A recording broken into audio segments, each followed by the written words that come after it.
Hey guys, thank you for tuning in to the second episode of the new rebranded MOPG podcast. Today we are very lucky to have Matt Borman from Harry and David here to talk about agriculture in Southern Oregon, specifically Jackson County. Really excited today that we're going to get to talk about things like a little bit of a trip down memory lane of a history of agriculture in Southern Oregon, some of the predominant crops that are grown, some of the new trends in agriculture, some of the things moving back towards, sourcing food locally and homesteading and farm to table. And then just a nice conversation about water and other things of that nature. It'll be a very interesting episode for folks who are interested both in agriculture in Southern Oregon as well as just real estate in Southern Oregon. So I hope you guys enjoy episode 2. Thank you.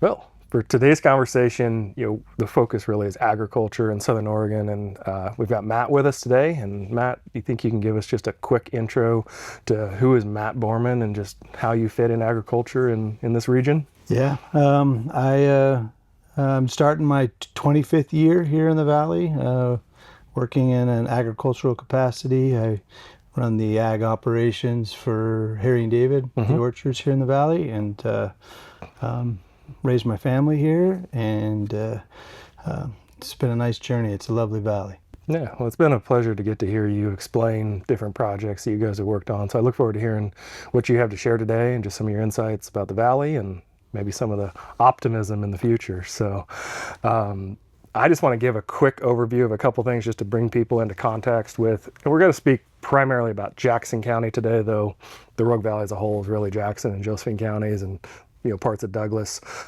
But Jackson County as a whole is 1.8 million acres. And to put that in perspective, 82% of that land is timberland. So it's classified, for timber production, timber conservation, and that's a mix of private and public holdings, so BLM or Forest Service holdings.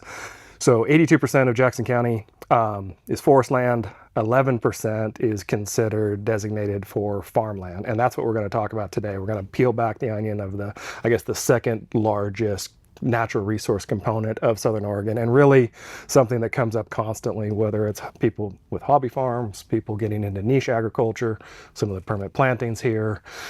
Farm community isn't necessarily the focal point of industry in Southern Oregon, but it's a big part of what the culture is here. And I personally think there's a lot of opportunities here for more of it in the future. So that's just kind of a bigger picture of Southern Oregon. A huge part of Southern Oregon, if you know anything about our climate, we are a warm climate, so irrigation is a big deal. Approximately 40,000 of those acres that are designated as farmland, a little more than 40,000 are irrigated. There's way more irrigated land in Southern Oregon, but those are the pieces that are actually in some kind of agriculture production, if you believe the powers that be with the most recent census numbers that came through. So, Matt, you've been here 25 years farming. Yep. Can you maybe give us a little bit of a history lesson in Southern Oregon as far as just, a little history down memory lane? So obviously my background here in the Valley has been predominantly in permanent crops. And so, when I started here in 2000 and drove into the Valley to go to work for Harry and David, in the agriculture department at that time, there was 180 years of experience farming pears here in the Valley when you took all the managers and the VPs and all that. And so when you talk about the Rogue Valley, you really can't separate its history from the agricultural component. Yeah. I mean, that was what it was. It became a mecca. It was well known even on the East Coast back when pear production and the rail became a thing. You could get pears from Medford, which was, a long ways away for a lot of the customers. Cool. And so, and that kind of speaks to the ability to grow here. I mean, when you look at the soils and the diversity here, there's a lot of challenges with that, but there's a lot of opportunities as well.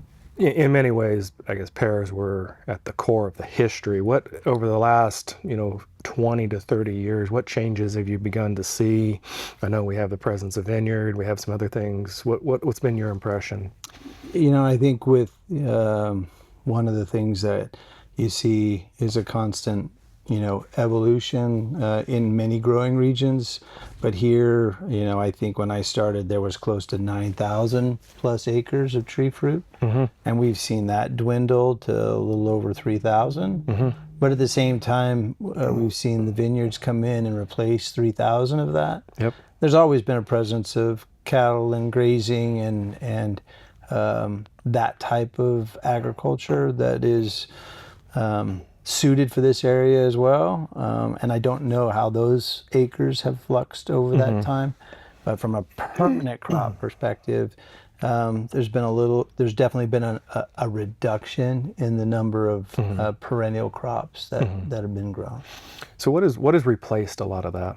There's been obviously some development where some of that land has gone away. But in some cases it sits fallow. I see a lot of the old orchards right now that are looking for a purpose. That kind of goes to the opportunity you spoke of later. There's a lot of great soil here that is at the moment unstewarded by someone that can grow something. And the valley has the ability. I mean, I've heard stories of the crops that have been grown here over the last 120 years that would, surprise you, as far as, peanuts, squash, onions, all of those. I mean, just a wide variety. Well, wasn't there a lot of seed production here at one point too?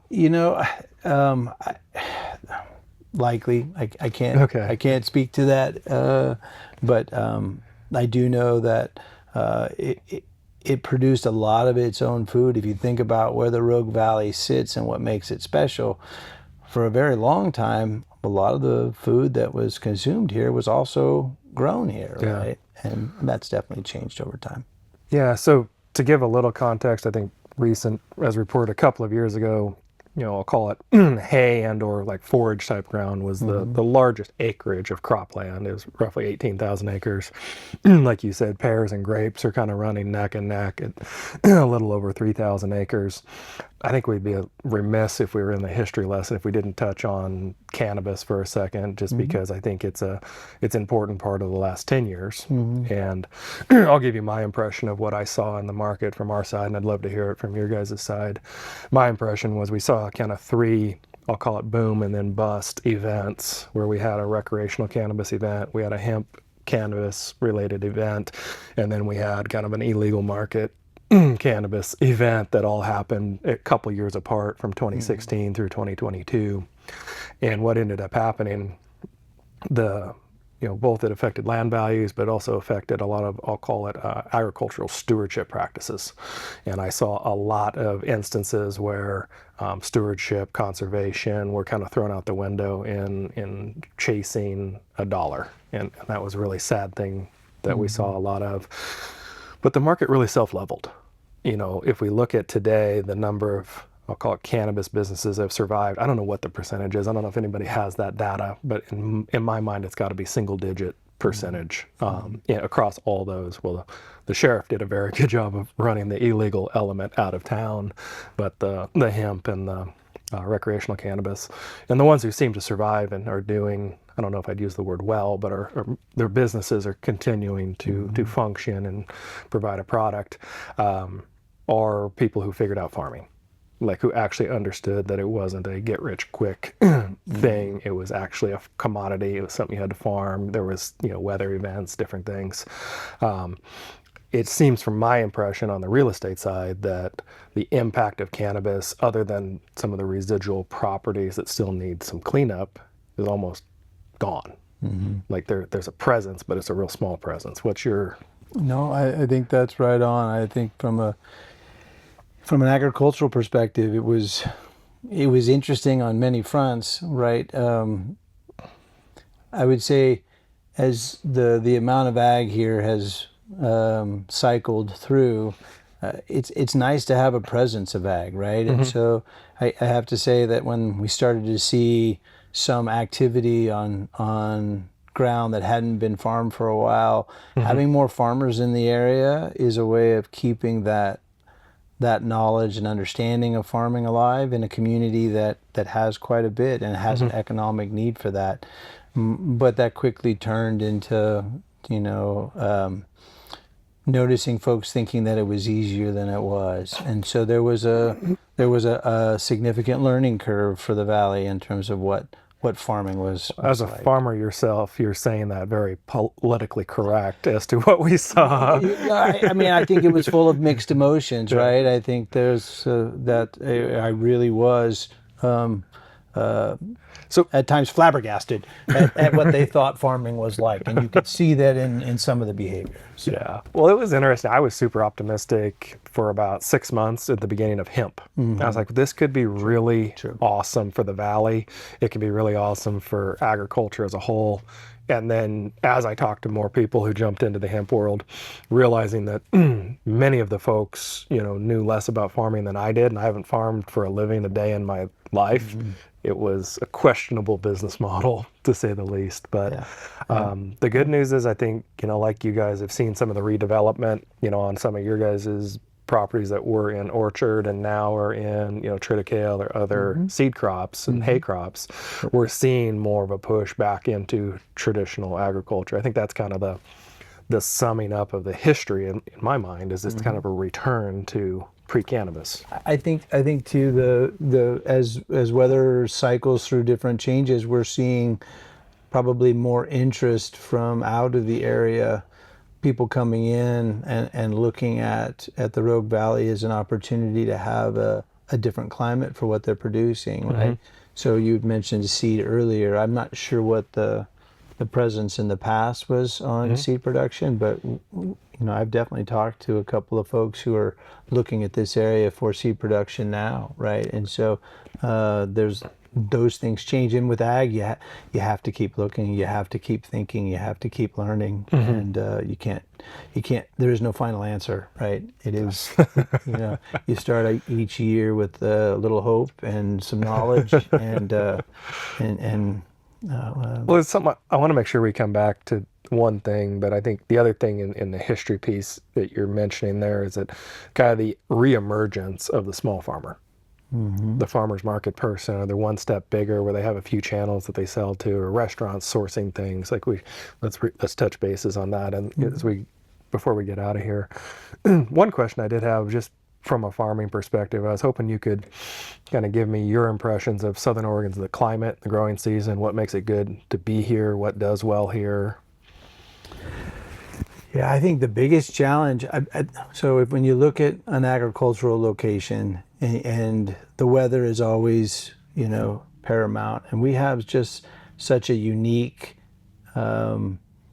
temperature swing here in terms of the season. We have the 4 seasons, and not every location has that. And it's been my impression since moving here that there's a quality aspect to what can be grown here that is different than what you might grow on the coast, or what you might be able to grow in the San Joaquin, where temperatures are always warm, right? And so I personally have seen the temperature move 50 degrees in a single day. Yeah. And that puts a level of interest and character and quality into what we grow here that I think is unique and is specific to our little 100 square miles, right? And if you include Josephine County, it's not much bigger than that. And so that part makes it special. And then having 2 different mountain ranges here contributing to the soil profile in such a short area, you can find just about anything here, which creates that character. And in small or larger scenarios, the biggest challenge is uniformity. Most property here has a lot of character. So the bigger the piece, you can have all 7 of those soil profiles in one piece of ground. Hopefully not in the same row or the same bed where you're planting. Yes. Yeah. Well, it's been interesting listening to some of the venue guys talk about all the different varietals that can be grown well in one location. I mean, they're talking about 7, 8, 9 different varietals of wine grapes that can be grown in one valley, which is impressive. What's your, in general, like, when do we normally see frost, our last frost of the year? So when I get questions like that, I have to put brackets around the time period that you're talking about. Recently. If you look recently, we're not seeing nearly the frost pressure during our growing period which is we usually hit full bloom for pears first week of April. Yeah. Right. Which historically that was always a challenge in Southern Oregon. So if you talk to the old timers, and I hate to say that because now with my gray hair, I'm moving into that category, but the guys that I reached out to and talked to back then can talk about weeks where we had 19 days of frost protection, right? Oh my goodness. Back in the 60s. And, lots of, if you talk to anybody around here that's been here their whole life, most of them have a frost night story that they can tell you. And it was frequent, right? It was ongoing. We haven't seen that. I've gone from, in my career here, from expecting 14, maybe 20 frost nights a year to 6. Oh, that's pretty reasonable. Yeah.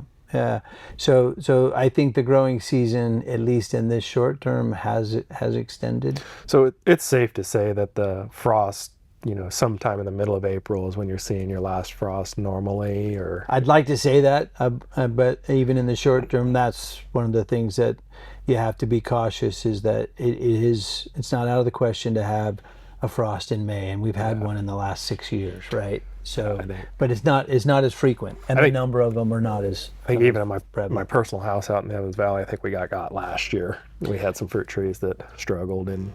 And it really does depend in the valley where you are. There's a real interest in the way that the weather dynamics play out depending on where you are in the valley. We see higher regions become warmer later in the spring, and it's the bottom of the valley that is the coldest as you're getting into that April and May. So where you might think you're safe along I-5 or along 99, some of our coldest orchards are in the Talent area, and in Phoenix area, right along the bottom between the highways. I think you bring up a good point, though, because like the Applegate Valley, in my mind, has always been this weird anomaly. Like I go out there and none of the vineyards have frost protection, or very few of them have any kind of frost protection. Yet I don't hear about frost issues, and that microclimate has such good air movement. Yeah.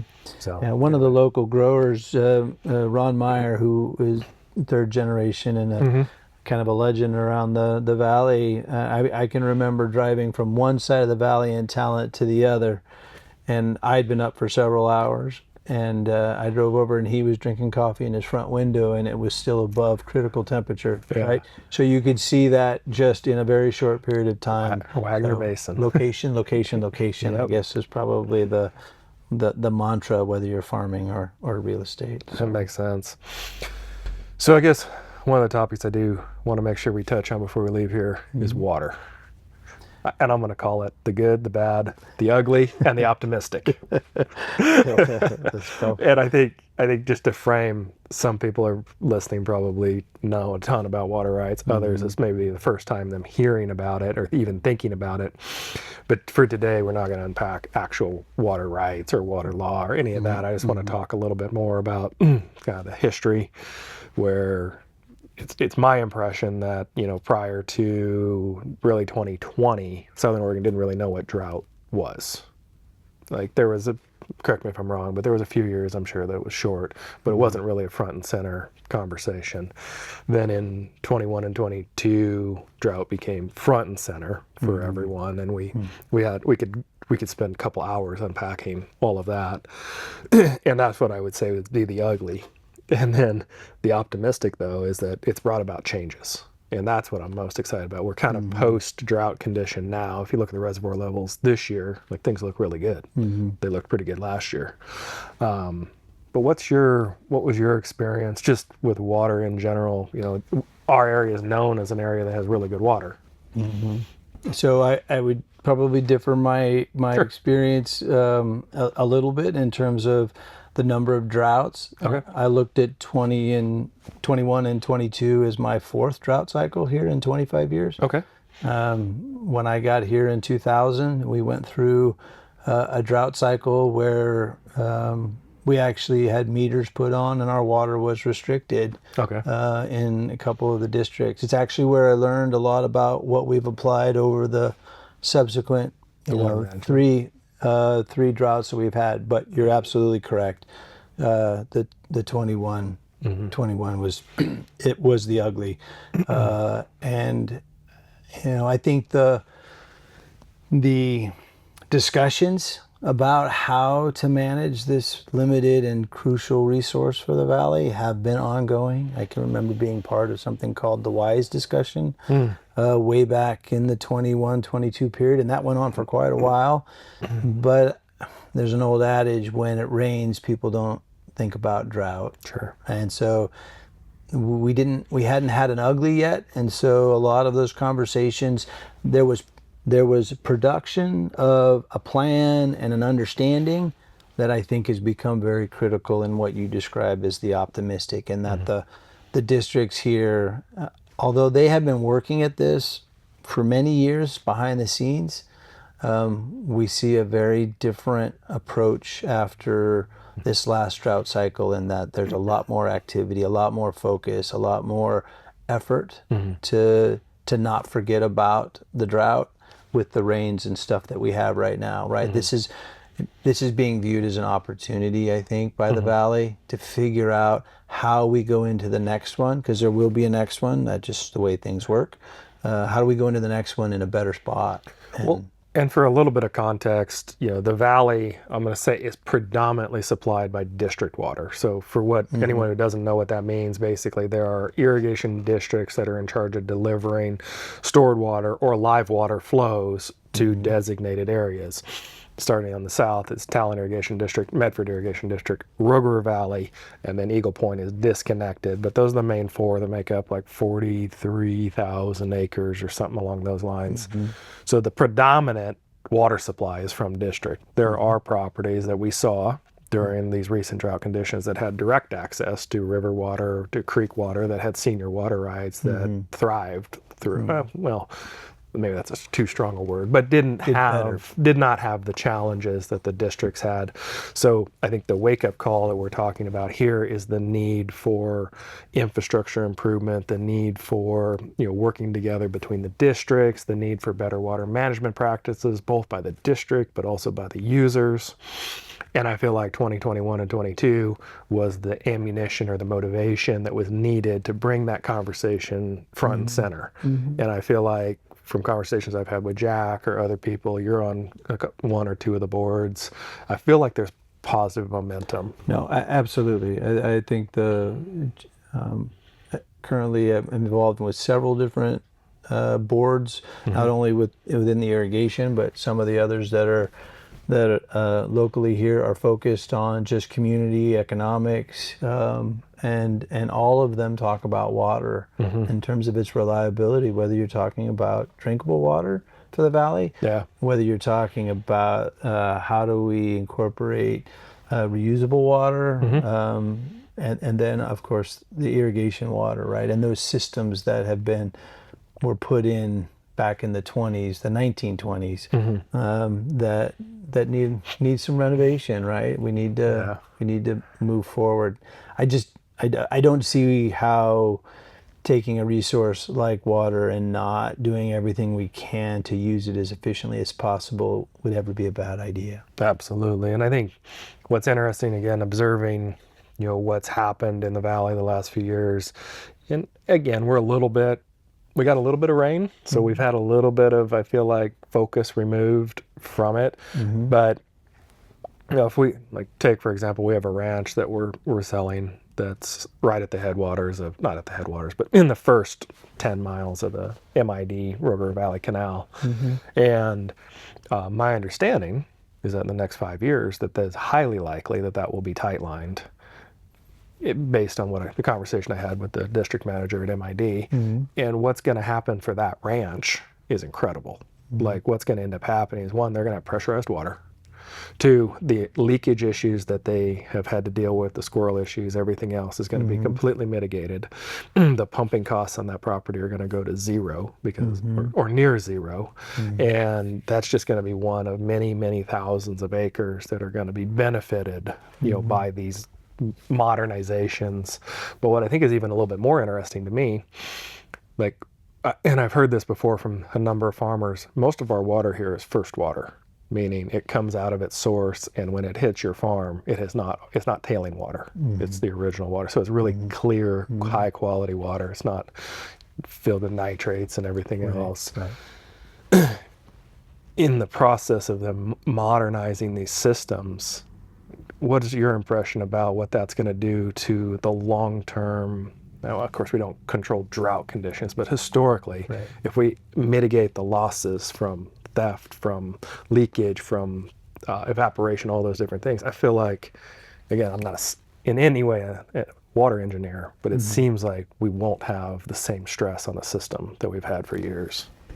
So as a, obviously a longtime user, and whether I was here in Oregon or in California where my family farmed, water's always been the resource and a requirement. And so what I think the improvement of the canals brings is the ability then to use more efficient systems. And so just what you were describing there is accurate in the sense that with all that pressure, without having to use power to bring that, you're able to increase the application uniformity of any piece of property, right? And so, we currently use everything from overhead sprinklers to subsurface drip. And when you look at the efficiencies of those, you can go anywhere from 75% efficient to 100% efficient. That's 25%.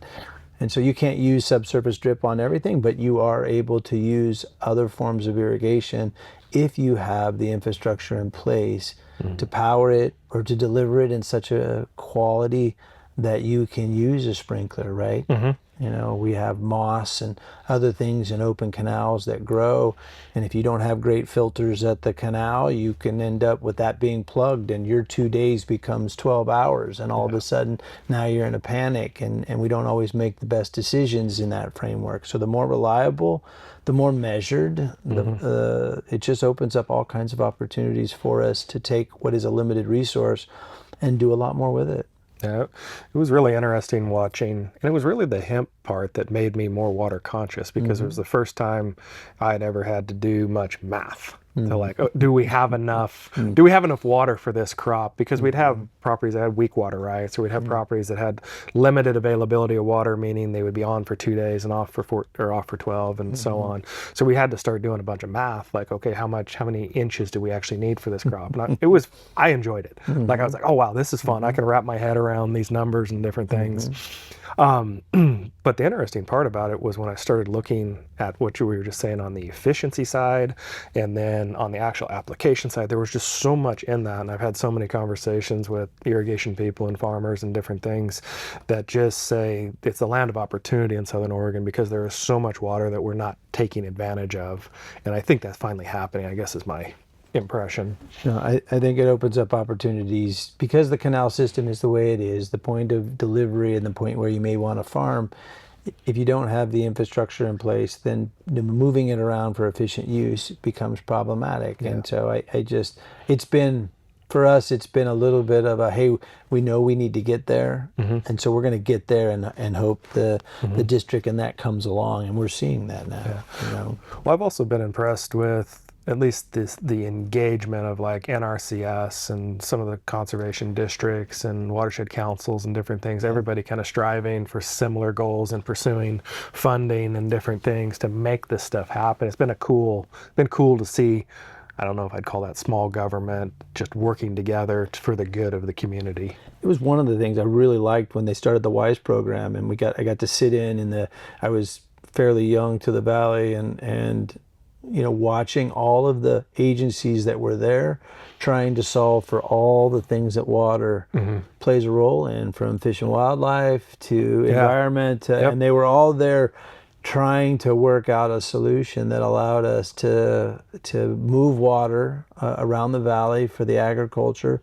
But it's one of the unique parts of this is you cannot separate oftentimes stormwater and irrigation water and creek water, because many of those waterways become vehicles conveying different 100% different water throughout the season. And so we are tied together here in the valley, and we're tied by the water, which is, I think your point is it's a critical component that we only benefit from as a community if we use more wisely. Yeah, I mean, my big encouragement when people are asking anything about water in this valley is like, if you have an opportunity to support the redevelopment of any of the irrigation infrastructure, any of the creek habitat improvements on your property, any of those different, whether it's working with one of those organizations, doing it yourself, there's vendors like M&M Services and other groups that know what they're doing in waterways, and like all those are great things to do, both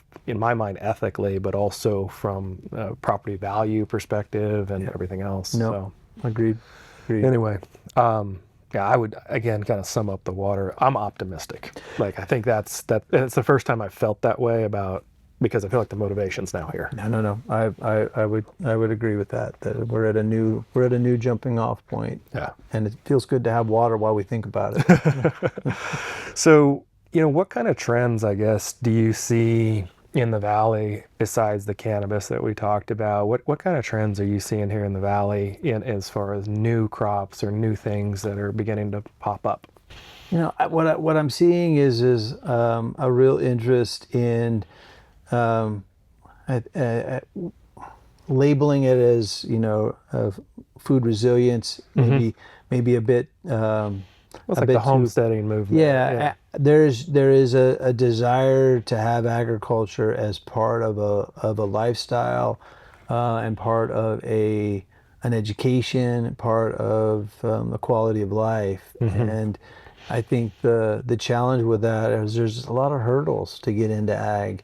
You can grow for yourself, but what I'm seeing behind the scenes a little bit, the Food System Network, some other local organizations are trying to put their heads together to figure out how we provide more food for our own community. I think the numbers the last time I heard were sub 10%. So of the food we consume here in the valley as a community, less than 10% is grown here. That's a lot of opportunity for a place with as much agricultural land and water and knowledge as we have here. What we may or may not have is size, scale, cooperation, and so those are some of the issues that there are people working on, trying to figure out how we do value added stuff, how we do stuff we can consume here, and build our own reliability with the resources we have. And that's for me, for somebody who loves ag and sees ag as a way to help appreciate something that we all need, food. I jokingly say it's one of the oldest two professions, right? And so it's been around for a very, very long time, and it brings a lot to whatever community that it's involved in, or around. Well, there's the health aspect of it too. I mean, food that's grown locally, no matter whether it's organically regenerative or conventionally farmed, is still so much better for the consumer. No, absolutely. And making it available to folks, of all economic levels that can get to it in a reasonable time frame and have access to that, whether it's helping out schools, and we've seen that with a group here, Rustic Gate. I know they're building an education program where kids from local junior highs, elementary are coming out. They're looking at intern programs. Southern Oregon University's got a great program. And so there's a lot of effort to help us understand this component of life that is, Oregon State Extension Office here is a huge resource for everybody, from a grandma who wants to have a rose garden to someone who wants to break into commercial farming. All kinds of resources here in the valley. If you're interested in learning more about ag, you don't have to learn it the hard way here. You can, and that's part of the fun. And no year's the same. Normal hasn't happened yet. Well, I think it's interesting what you said about food, and I didn't know that percentage. You said 9% or 10%. So the number I've heard is somewhere between 6 and 10% is all. 6 and 10%. Yeah, somewhere in there. I don't know if it's 9. And this survey, I believe, that was done is a few years old, so I wouldn't want to.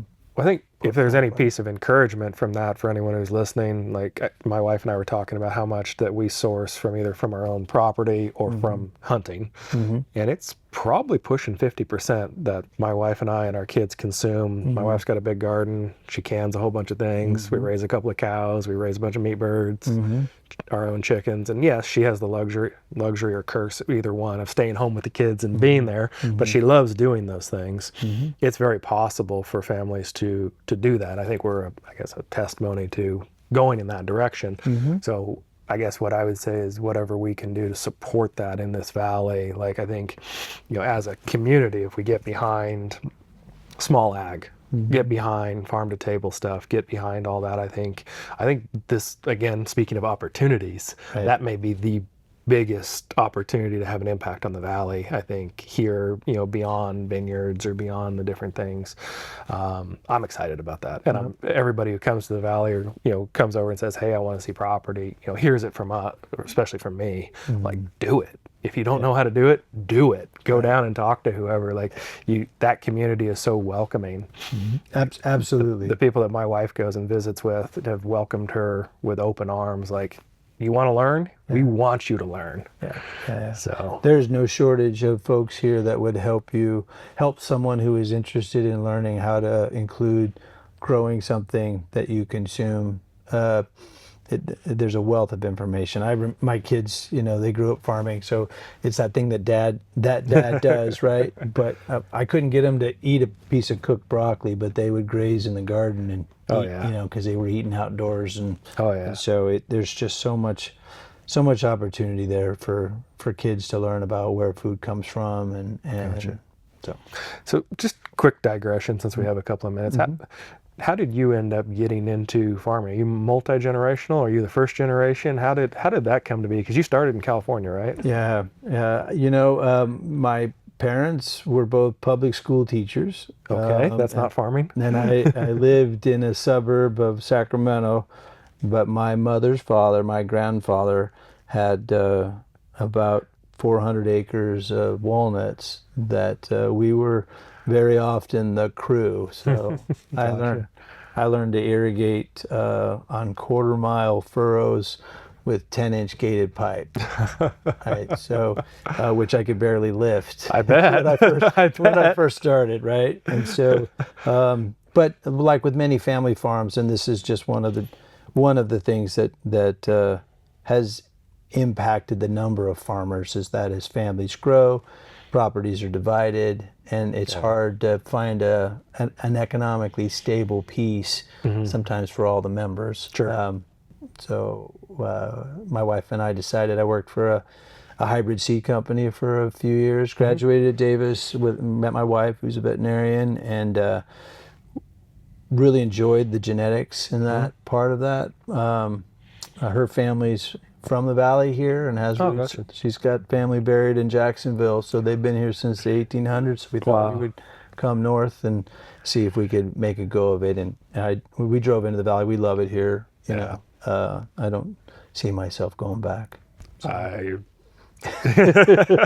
We're spoiled here. A friend of mine who moved here recently from Texas has been a great eye opener for me about how he's like, looks around here and goes, you don't know. Like, Texas is a great place to be culturally, but you don't know what you have here. And it's really caused me, growing up here, to re-look at Southern Oregon and be like, oh my goodness, I do live in a pretty amazing place. It's beautiful with good weather, and I can be at the coast in a couple hours. I can be in the mountains in a couple hours. Like, it's awesome. No, there's so much. Having 4 seasons, and the diversity that we have here, the educational institutions that we have here, I think one of the gems of this, if you haven't thought about it in this way, is we have borders, so we have our own little environment here. True, yeah. You get to some of the bigger agricultural locations and people are farming sections at a time, and it's all ag, and then these little towns, and here you get to touch all things if you just stretch your arms out. It's kind of a melting pot of culture and interests and different things, and I think as much as I want to see the ag and the rural sector continue to grow, I've developed an appreciation for a lot of what is here. There's a balance that we need to protect, Yeah. in my opinion, and that has all the elements from culture to land use to forestry to all the things that you mentioned, right? And very few places have all of those things, and as we look forward and on the resources we have, we need to consider them all as just as valuable. Okay. So last question before we get out of here. Farming. What's your favorite part of farming? What makes you love farming? Oh, wow. So for one, it's people. There's something very magical about working on something for an entire year, with a group of folks, and then having that delivered and done, and looking across the table at somebody that helped you get there. That especially good people, and agriculture's just filled with them. You can't hardly step around them. Well, your team's not a small group. No. But so I would say that's the best. And then there's a couple of special times in the year where you just realize that this is pretty magical, and you've got a coworker, Mother Nature, however you want to look at it, and she has a tendency to keep you on your toes, so it's never boring. I bet. Well, I appreciate your time. Oh, thank you. Thank you. I appreciate what you are doing for the Valley and what you continue to do, and the different organizations you're supporting and a part of and providing guidance to and learning from. Okay. Yeah. Well, I appreciate it. Oh, thank you for the opportunity. Thank you. Talk to you.